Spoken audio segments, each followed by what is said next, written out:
जय जय श्री राधे गोविंद। दोस्तों, आज मुझे आपसे एक बहुत ही ख़ास और बहुत कम चर्चित स्टोरी आपसे शेयर करनी है, जिसको वाकई में बहुत कम लोग जानते हैं। क्योंकि जब मैंने इस स्टोरी के बारे में सर्च किया गूगल पे या यूट्यूब पे या किसी और सोशल मीडिया प्लेटफॉर्म पे, तो कहीं पे भी इसका बहुत विस्तार में जिक्र नहीं मिला। तो इसलिए मैंने सोचा कि ये एटलीस्ट हम जितने लोगों को जानते हैं, जो हमें जानते हैं, कम से कम वो इस कहानी को जाने कि वाकई में ऐसा होता क्यों है। तो उस कहानी का जो शीर्षक है या बोलेंगे टाइटल है, तो वो ये है कि ब्रजवासी जो हमारे ब्रज के लोग हैं वो महाकुंभ स्नान क्यों नहीं करते। आपने सुना होगा कि यूपी के लोग जाते हैं, बिहार के लोग जाते हैं, महाराष्ट्र के लोग जाते हैं, लेकिन बहुत कम सुना होगा कि ब्रज के लोग कभी कुंभ में स्नान करने जाएं। तो आज का जो हमारा प्रश्न है, या यूँ कहें कि एक टॉपिक है, एक कहानी है जो मुझे आपको बतानी है, तो वो कहानी यहाँ से है कि ब्रज के लोग महाकुंभ स्नान क्यों नहीं करते, और उस बारे में आज मैं चर्चा करूँगी आप सभी के साथ में। तो दोस्तों, इस कहानी की शुरुआत ब्रजधाम से ही करते हैं, ब्रजवासी से ही करते हैं। ब्रजवासी वे ब्रजवासी जिनका ब्रज में तन मन धन जीवन मृत्यु सब कुछ समाहित है। वे ब्रजवासी जो सिर्फ प्रेम, जो सिर्फ करुणा, या सिर्फ यूँ कहें कि दया, या यूँ कहें कि प्रेम, जो ब्रजवासी सिर्फ अपने स्वार्थ के बारे में कभी नहीं सोचते, तो हमेशा ये सोचते हैं कि हम दूसरों को कैसे प्रेम दे पाएँ, हम दूसरों को कैसे खुशी दे पाएँ, कैसे संतुष्टि दे पाएँ। इतने मासूम, इतने उदारवादी जो ब्रजवासी हैं, उनके जीवन में ऐसा क्या घटना घटी जिस वजह से वो कुंभ को उतना महत्व नहीं देते, उतना इम्पोर्टेंस या कह लें कि नहीं देते।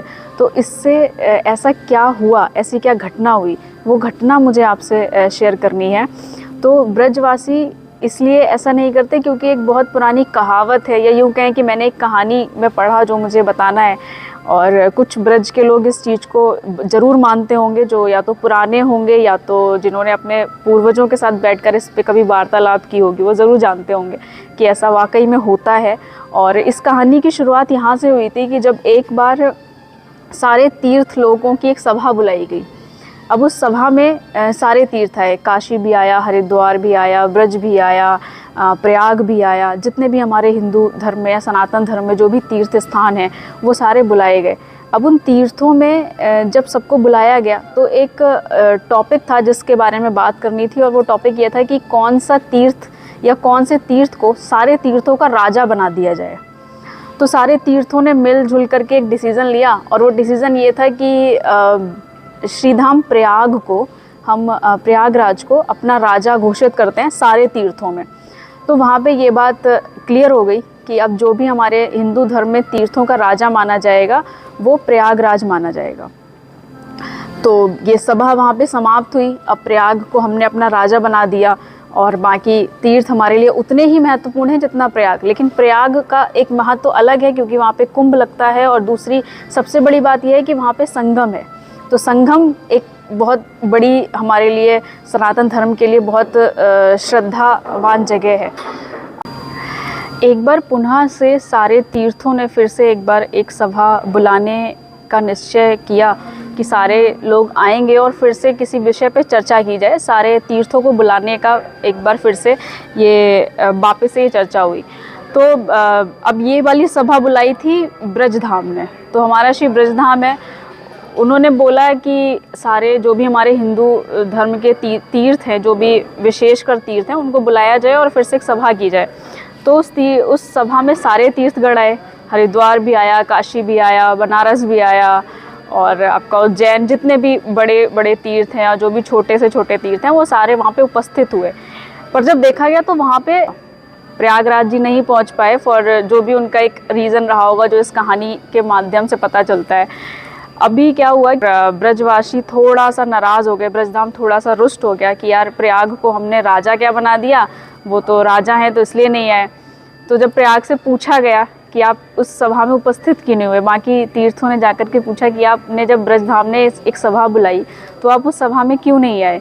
तो प्रयागराज ने बोला कि मैं राजा हूँ, मैं तीर्थों का राजा बना दिया गया हूँ, तो मैं किसी भी मंत्री या किसी भी तीर्थ के बुलाने पे नहीं जा सकता, मेरी कुछ विशेष कार्य होते हैं और इसलिए मैं नहीं पहुँच पाया। क्योंकि अब सभी को पता है कि सारे तीर्थ बार बार और प्रयागराज एक बार, तो ऐसा कहा भी जाता है, ऐसी कहावत भी है। तो ये एक स्टोरी थी जिसके माध्यम से कुछ तो इतने व्याकुल और इतने करुणामयी ब्रजवासी जो सिर्फ प्रेम और सिर्फ कुछ ना कुछ देने की बात करने वाले ऐसे ब्रजवासी, जिनके बारे में व्याख्या करने में तुलसीदास जी के ग्रंथ छोटे पड़ गए, रहीमदास जी की रचनाएं छोटी पड़ गई। ब्रजधाम के बारे में कुछ बोलना या कहना या उसके बारे में कुछ सोचना भी बड़ी बात होती है, क्योंकि वो एक ऐसा धाम है जहाँ सिर्फ और सिर्फ आपको प्रेम, भक्ति और सिर्फ शांति मिल सकती है। तो ऐसे ब्रजवासी जो वहाँ नहीं जाते, कुंभ में नहीं जाते, वो कहते हैं तो ये कहते हैं कि सारे तीर्थ जो हैं वो ब्रज में ही समाये हुए हैं, हमें कहीं जाने की ज़रूरत नहीं। हम अयोध्या भी नहीं जाएंगे तो अयोध्या हमारे घर आ जाएगा, हम काशी भी नहीं जाएंगे तो काशी हमारे घर आ जाएगा, और ख़ुद प्रयागराज तो हमारी राधा रानी के चरणों में बसते हैं। तो ऐसा कहने वाले ब्रजवासी जो ब्रज को अपना सब कुछ मानते हैं, जीवन, मृत्यु, सुख, दुख जो भी है उनके लिए उनका ब्रज है, में सारे तीर्थ समाये हुए हैं।